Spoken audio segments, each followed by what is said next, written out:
Alhamdulillah tadi acaranya hikmat banget, dan juga tadi sempat ada kajian juga sama Ustadz Hanan Hataki. Happy banget sih, Lesti juga happy banget karena ternyata baru pertama kali juga ketemu, jadinya kayak senang sih, hangat juga, dan juga pastinya karena lagi launching juga kan produk mukenahnya Lesti. Jadi kayak ya momen makan malam bareng juga, jadinya banyak manfaat banget sih dan bagus banget konsepnya. Oke, Kak sedikit update gimana? Ini kamu Sekarang kamu gimana, jauh Kak, banget kabarnya? sekarang kondisi kulit. Alhamdulillahirobbilalamin, karena penanganannya cepat, karena cepat dan tepat. Alhamdulillah, kurang dari seminggu udah banyak banget kemajuan, perbaikan. Ya, alhamdulillah. Itu gimana Kak? Maksudnya ada obat atau skincare atau gimana sih Kak? Dari dokter atau gimana? Obat, jadi memang karena memang aku ngalamin Stevens-Johnson syndrome, memang obatnya itu salah satunya adalah kortikosteroid yang harus diminum. Sebenarnya aku udah ikhtiar waktu di Jakarta, aku sempat disuntikin 3 kali, sempat minum obat juga, cuman pada waktu itu belum ada perbaikan. Akhirnya berangkat ke Singapura, dikasih obat steroid juga, tapi memang produk yang dari sana, dan alhamdulillah akunya lebih cocok, makanya perbaikannya jauh lebih cepat.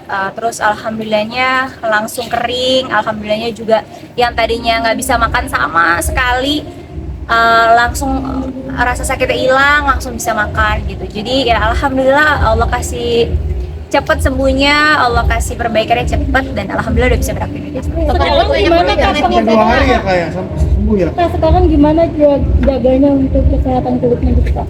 Kalau sekarang sih lebih udah dijelasin di sana juga sama dokternya, udah tahu nama obatnya apa yang aku alergiin, terus juga tipe analgesik NSA ID yang nggak boleh aku minum. Jadi ya sepanjang hidup aku nggak boleh nyentuh obat itu lagi, kalau nggak nanti resikonya sama juga. Karena sebenarnya Stevens-Johnson syndrome ini cukup berbahaya kalau penanganannya lambat, nggak tepat gitu. Bahkan pas aku sharing juga akhirnya banyak juga ternyata orang-orang yang sampai parah, bahkan ada yang sampai meninggal juga. Makanya harus lebih hati-hati lagi untuk konsumsi obat apapun itu, harus cek lagi alergi apalagi gitu, karena reaksi dan tubuh itu kan macam-macam reaksinya. Alhamdulillah aku reaksinya cuma sebatas ini karena penanganannya cepat, dan syukur alhamdulillahnya lagi karena kenapa impactnya nggak terlalu parah, karena memang sebelum kejadian alergi obat itu aku memang sudah menjalani stem cell duluan, blok ikhtiar autoimun sebelumnya.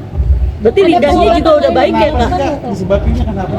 Disebabinnya ya karena alergi obat, dan juga kan karena imunitasnya lagi turun. Biasanya kalau kita imunitasnya lagi turun, memang kadang-kadang kan gampang gitu reaksi tubuhnya gitu. Itu aja sih sebenarnya triggernya, makanya pembelajaran buat kedepannya harus lebih hati-hati lagi, kedepannya harus lebih teliti lagi. Dari Kakak makanan sendiri sendiri ada ada macam-macam nih, pantangan Kak? nggak sih dari makanan? Dari makanan sejauh ini sih aku cuman disuruh stop dulu untuk makan seafood karena khawatirnya masih ada. Nanti setelah ini memang akan di screening lagi untuk makanan apa aja aku alergi. Sebenarnya kayak gluten free itu udah paling baik sih. Ngurangin gandum, kurangin makanan-makanan yang memang diolah atau menggunakan bahan pengawet. Rencana balik lagi nggak sih Kak? Nular nggak sih atau ke gen-gen Nah ini yang lucunya sih, banyak orang yang ngerasa ini nih penyakit nular, tapi kalau gen-gen Keturunan nggak sih Kak, keturunan? oh iya, sebenarnya kalau seandainya untuk itu lebih disaranin, makanya sekarang untuk pengobatan dulu selesai, beres. Kalau seandainya mau promil, baru nanti pada saat kondisi yang lebih sehat lagi, yang lebih oke, baru nanti dikabarin sama dokternya. Sempat tanya juga karena kan insya Allah mau punya anak lagi, jadi ditanyain kayak biar fokus dulu sampai benar-benar sehat baru. Rencana balik lagi berobat mungkin Kak? Ada pas obatnya habis memang harus balik lagi ke sana sih. Kak, maaf nih kan komentar netizen aneh-aneh nih, ada yang bilang maaf deh azab atau kamu jadi menanggapinya gimana? Sebenarnya Pasti, komentar netizen itu kan ada yang menggiring opini. Iya. Gitu. Sebenarnya ada yang mengarahkan ke arah sana. Kalau aku pribadi sih ngapain diambil pusing ya.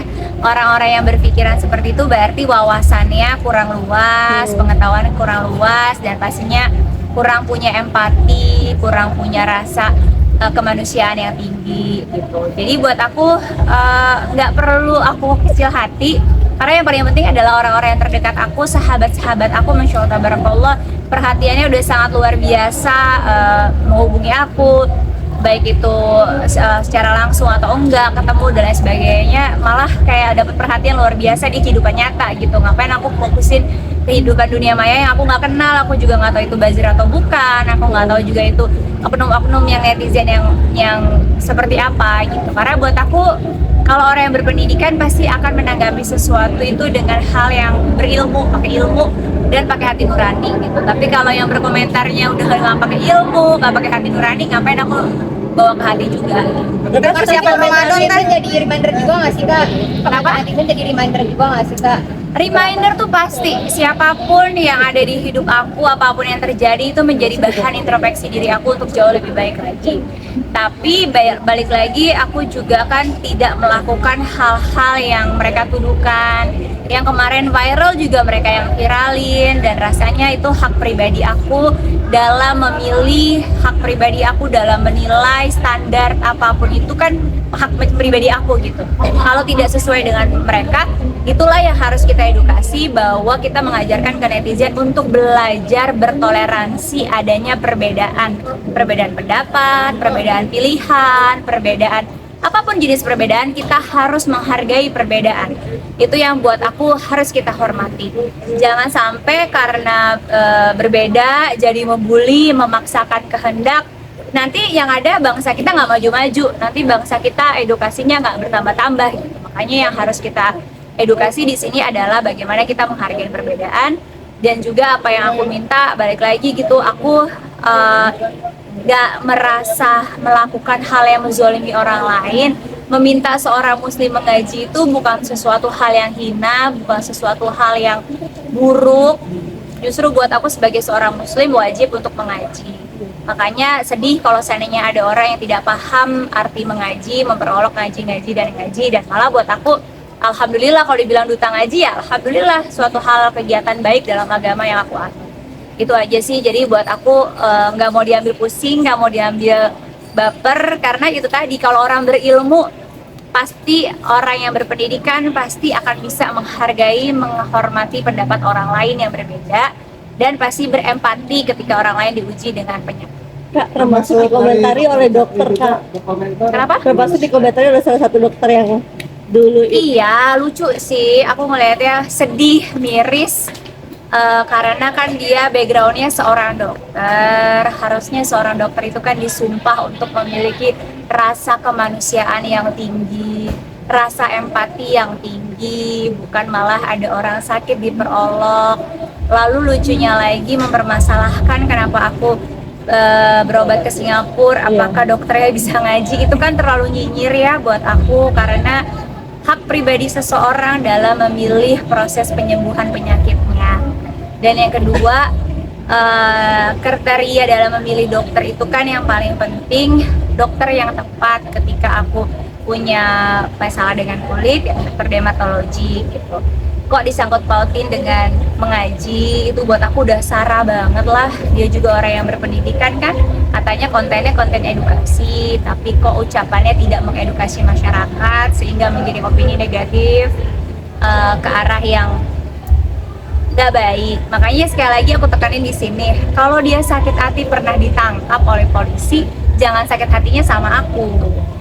Dia juga harus introspeksi diri, kenapa aku melaporkan dia pada saat itu. Dan yang kedua, dia 2 kali ditangkap paksa oleh polisi, itu atas laporan kepolisian sendiri atau LPA, bukan atas laporan aku gitu. Dan juga jangan merasa seperti terzolimi gitu, padahal dia juga pernah mau memenjarakan aku dengan melaporkan aku 2 kali di Palembang, tapi laporannya nggak jalan karena memang tidak ada cukup bukti gitu. Dan harus tarik ulur lagi lurus bahwa aku melaporkan itu dulu karena dia tidak berhenti membawa nama aku dan mencemarkan nama baik aku di media sosial. Itu jangan pernah lupa track recordnya gitu. Jangan seakan-akan sekarang merasa terzolimi, bahkan menzolimi aku dengan bulian-bulian di saat aku sakit gitu. Sayang sumpah kedokterannya, sayang banget yang katanya mau mengedukasi, tapi kok terkesannya malah kurang mendidik masyarakat. Tapi persiapan puasa anak-anak juga gimana teh? Kenapa? Persiapan puasa. Persiapan puasa sama aja sih, paling kalau puasa mudah-mudahan Allah izinin sampai di bulan suci Ramadan, mudah-mudahan Ramadan ini Allah kasih umur sehingga kita bisa beribadah yang terbaik dan menjadi Ramadan yang terbaik, gitu aja sih Kak, ini persiapannya. kan mau puasa Kak, ada niat mau damai gak sih Kak sama atau Saya nggak merasa ribut dengan siapapun loh Mbak. Saya tidak pernah berkomentar apapun lagi tentang Iya, iya. beliau ya. Justru beliau yang selalu mengusik dan mengganggu kehidupan saya. Lalu beliau bilang, iya kasus saya itu sudah diberhentikan. Sejauh ini saya sudah melaporkan kok Hakim Tamtama atas putusannya.